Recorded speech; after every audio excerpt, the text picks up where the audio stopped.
నమస్తే, నేను సిరి. 'పుష్ప 2' అయితే రిలీజ్ కాబోతుంది. కానీ ఈ క్రమంలో డిసెంబర్ 5న వస్తున్న 'పుష్ప 2' రిలీజ్‌కి ముందు మరి సుకుమార్ గారు ఇంకా బన్నీ గారైతే టెన్షన్‌లో ఉన్నారని చెప్పేసి కొన్ని వార్తలైతే హల్చల్ అవుతున్నాయి. మరి సినిమా ముందు అంటే రిలీజ్ అవుతున్న ముందు వీళ్ళిద్దరు ఎందుకు టెన్షన్ పడుతున్నారు అనే అంశం అయితే ఇప్పుడు చర్చనీయాంశం అయింది. సో దీనికి సంబంధించి మరింత సమాచారాన్ని మనకి అందజేయడానికి ఇప్పుడు మనతో పాటు ఉన్నారు ప్రముఖ సీనియర్ జర్నలిస్ట్ యజ్ఞమూర్తి గారు. నమస్కారం సార్. నమస్తే సార్. ఇప్పుడు చూస్తుంటే 'పుష్ప 2' సినిమా డిసెంబర్ 5న రాబోతుంది. అయితే ఈ సినిమా వస్తుందని చెప్పేసి సుకుమార్ గారు ఇంకా అల్లు అర్జున్ గారు టెన్షన్ పడిపోతున్నారు, హైరాణ పడిపోతున్నారు అని చెప్పేసి కొన్ని వార్తలు వస్తున్నాయి. సో ఎందుకు టెన్షన్, అసలు వీళ్ళిద్దరు ఇప్పుడు ఎందుకు టెన్షన్ పడుతున్నారు? మరి నిజంగా ఎందుకు మరి టెన్షన్ ఉండదా? ఎందుకంటే ఇప్పటి వరకు ఏ భారతీయ సినిమాకి రానంత బజ్ వచ్చింది, అలాగే ప్రీ బిజినెస్ జరిగింది. ఓన్లీ థియేటర్ వరకే చూసుకుందాం. థియేటర్ వరకు చూసుకుంటే 640 కోట్ల బిజినెస్ జరిగింది. మరి 640 కోట్ల బిజినెస్ జరిగిన సినిమా రిలీజ్ కాబోతుంటే కొన్ని గంటల ముందు ఎంత టెన్షన్ ఉంటుంది ఆ సినిమాకు పనిచేసిన వాళ్ళకి, అందులోనూ ఆ సినిమా దర్శకుడికి, అందులోనూ ఆ సినిమా ఏదైతే తన భుజాల మీద వేసుకొని మొత్తం ప్రచారాన్ని అంతా కూడా తనే ఒక్కడే నిర్వహించుకుంటూ పోయాడు మరి ఆ హీరోకి. అలాగే దాని మీద అంత పెట్టుబడులు పెట్టి అంత నమ్మకాన్ని పెట్టి ఆ సినిమాని నిర్మించినటువంటి ప్రొడ్యూసర్స్, సో మైత్రి మూవీ మేకర్స్, మరి వీళ్ళందరికీ కూడా క్షణం టెన్షనే. రైట్. సో ఎందుకంటే నిన్నటిదాకా ఒక ఎత్తు, ఇప్పుడు కొన్ని గంటల్లో సినిమా రాబోతోంది. ఎందుకు టెన్షను అంటే ఆ మొదటి ఆట పడిన తర్వాత ఫ్యాన్స్ షో కానివ్వండి, స్పెషల్ షో కానివ్వండి, అది చూసి బయటికి వచ్చే వాళ్ళు ఏం మాట్లాడుతుంటారు, ఏం చెప్తారు, సో టాక్ ఏమని బయటకు వస్తుంది. సో ఇదే టెన్షన్ వాళ్ళకి. ఆ టాక్ పాజిటివ్గా ఉందా అదంతా కన్వర్ట్ అయిపోతుంది. అంటే మొదటి రోజు అన్ని షోస్ కూడా 100% ఫుల్ అయిపోతాయి. సో అది మల్టిప్లై అయిపోతుంది ఇంకా ఆ కలెక్షన్ అనేది. ఒకవేళ ఆ సినిమా పొరపాటున నెగిటివ్ టాక్ వచ్చిందా బాగాలేదని, ఆటోమేటిక్గా ఆ తర్వాత నుంచి వెంటనే, ఎందుకంటే ఈరోజు మన ఏ సమాచారం అయినా సరే సెకన్లలో ఫింగర్ టిప్స్ మీదుగా వెళ్ళిపోతుంది ప్రపంచంలో నలుమూలల. కాబట్టి ఆ టాక్ ఏమొస్తుందా అనే టెన్షన్ తోటి ఇప్పుడు అందరూ కూడా ఆ 'పుష్ప 2'కి ఆ ప్రొడ్యూస్ చేసిన నిర్మాతలు, సో నవీన్ ఎర్నేని, అలాగే యలమంచిలి రవిశంకర్కి, అలాగే ఆ సినిమాని 3 సంవత్సరాల పాటు తన బ్రెయిన్ చైల్డ్ సుకుమార్, 'పుష్ప' అనే ప్రాజెక్టే ఆయన సుక్కు బ్రెయిన్ చైల్డ్ అది. సో దాన్ని అంత అపురూపంగా మరి 3 సంవత్సరాలు, ఎవరైనా 9 మాసాలు 10 మాసాలు మోస్తారు శిశువుని, కానీ ఆయన తన శిశువుని 9 సంవత్సరాలు, ఇవి 3 సంవత్సరాలు, అవి ఒక 2 సంవత్సరాలు, సో 5 సంవత్సరాల పాటు ఆయన దాన్ని మోస్తూ ఉన్నాడు. ఒక శిశువుని ప్రసవించాడు 3 ఏళ్ల క్రితం, ఇప్పుడు 2వ శిశువుని ప్రసవించబోతూ ఉన్నాడు. దీని తర్వాత మళ్ళీ 3వ శిశువు కూడా ఉంటుంది. సో మరి ఆయనకి ఎంత కాదనుకున్నప్పటికీ కూడా ఆ గుండె వేగం పెరుగుతూ ఉంటుంది. టైం దగ్గర పడే కొంది, ఆ సినిమా రిలీజ్ క్షణాలు ఏవైతే ఉన్నాయో అవి దగ్గరకు వచ్చే కొంది ఏమవుతుంది, జనం ఏం చెప్పుకుంటారు, ప్రేక్షకులు మొదటగా థియేటర్ నుంచి వచ్చే ప్రేక్షకుడు ఏం మాట్లాడతాడు, సో వాడికి నచ్చుతుందా లేదా, వాడి నోట్లోంచి వచ్చే మాట పాజిటివా నెగిటివా అనేది, ఆ టెన్షన్ అనేది ఖచ్చితంగా సుక్కులో కూడా ఉంటుంది.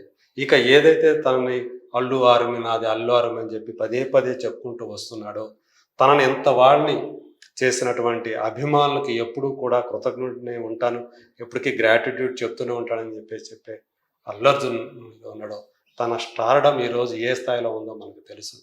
సో అంటే పాన్ ఇండియా సూపర్ స్టార్, ఏకైక సూపర్ స్టార్ అని నిన్నటిదాకా మనం ఒక వ్యక్తినే చెప్పుకున్నాం, ప్రభాస్ని. ఈరోజు సో ప్రభాస్ని కూడా దాటుతాడేమో అన్నట్లుగా, అంటే బాహుబలి 2 రికార్డుల్ని ధ్వంసం చేసే శక్తి ఈరోజు అల్లు అర్జున్కి ఉంది అని చెప్పేసి అందరూ కూడా దేశవ్యాప్తంగా ఉన్నటువంటి సినిమా విశ్లేషకులు కానివ్వండి, సినిమా వర్గాల వాళ్ళు కానివ్వండి, ఎవరైతే నమ్ముతూ ఉన్నారో మరి ఆ వ్యక్తి ఎంత టెన్షన్తో ఉంటాడు నిజంగా.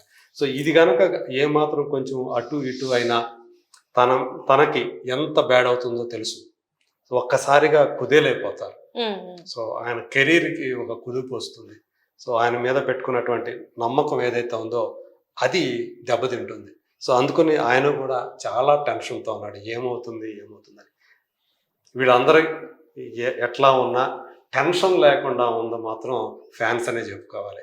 వాళ్ళైతే ఈ సినిమా ఎప్పుడు మనం ముందుకు వస్తుంది వెంటనే చూసేయాలి.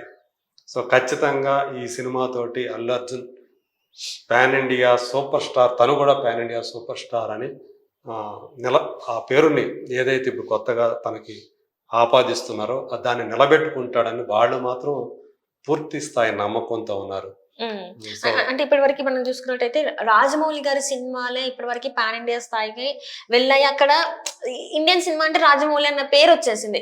కానీ వితౌట్ రాజమౌళి గారి డైరెక్షన్ లో, సుకుమార్ గారి డైరెక్షన్ లో ఇప్పుడు ఈ సినిమా ఆ రేంజ్కి వెళ్తుందంటే చాలా వరకు ఫ్యాన్స్ కాళ్ళ దగ్గర వేసుకుంటున్నారు. అంటే రాజమౌళి గారిది కాదు ఇది, సుకుమార్ గారి మార్క్ ఇది అని చెప్పేసి చాలా మంది మాట్లాడుతున్నారు. మరి దీన్ని ఎలా చూడాలంటారు సార్? మరి అంతే, అంటే ఎప్పుడు కూడా ఒకరి మీద కేంద్రీకృతమై ఉండదు.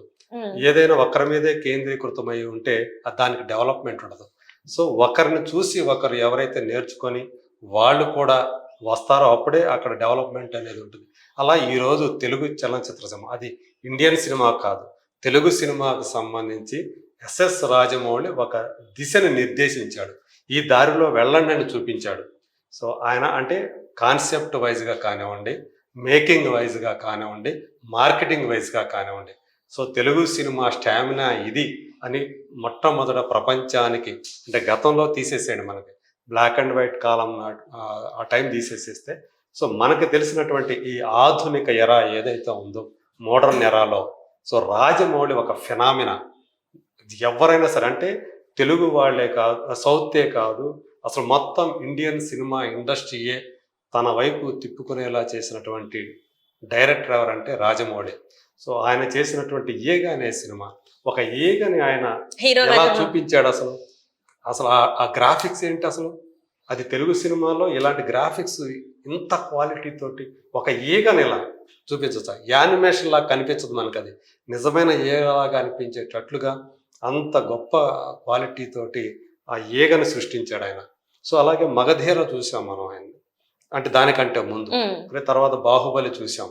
సో అందరూ కూడా ఆయన్ని, అందుకని తెలుగు దర్శకులే కాదు భారతీయ సినిమా అందరూ కూడా డైరెక్టర్లు అందరూ కూడా రాజమౌళిని స్ఫూర్తిగా తీసుకుంటున్నారు, రాజమౌళిని ఆదర్శంగా తీసుకొని ఆ రకమైన కాన్సెప్ట్ తోటి మనం ముందుకు వస్తున్నారు. కాబట్టి కల్కి లాంటి సినిమాతోటి నాగ్ అశ్విన్ సైతం కూడా, సో తను ఇప్పుడు పాన్ ఇండియా డైరెక్టర్ అయిపోయాడు. సో ఆ సినిమా 1100-1200 కోట్ల దాకా అది గ్రాస్ కలెక్ట్ చేసిందంటే అది రాజమౌళి ఇచ్చినటువంటి స్ఫూర్తి. ఇక పుష్పతోటి సుకుమార్ లోకల్ కథతోటి తను ఏ విధంగా వెళ్ళొచ్చో, ఇది సైన్స్ ఫిక్షన్ మూవీ అంటే దానికి యూనివర్సల్ అప్పీల్ ఉంటుంది. కానీ ఒక ఎర్రచందనం స్మగ్లర్ కథ, ఒక ప్రాంతం, ఒక అడవికి సంబంధించింది.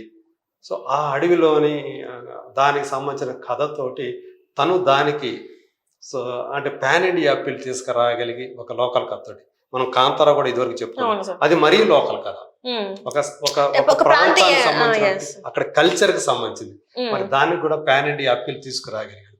అంటే మేకింగ్ వైజ్ గా దాన్ని కనుక చేయగలిగితే అది పాన్ ఇండియా లెవెల్లో హిట్ అవుతుంది అని చెప్పి ఆ కాంతారా కానివ్వండి, అలాగే ఇప్పుడు పుష్ప కానీ నిరూపించాయి. ఇప్పుడు పుష్ప 2 అది ఎంత ఇదిగా దానికోసం అందరూ కూడా వెయిట్ చేస్తున్నారు, ఎదురు చూస్తున్నారు, మనందరికీ తెలుసు. సో ఆ పరంగా చూసుకుంటే ఖచ్చితంగా ఈ సినిమా ఎలాంటి, అంటే సుక్కు కూడా తను కూడా చాలాసార్లు చెప్పాడు, నాకు రాజమౌళిని అంటే చాలా ఇష్టం, నేను అభిమాని అని చెప్పేసి. అందు గురించే రాజమౌళి కూడా మొన్న ప్రీ రిలీజ్ ఈవెంట్కి తను వచ్చాడు. సో ఎవరి కోసం వచ్చాడు? సుక్కు అడగటం వల్ల వచ్చాడు.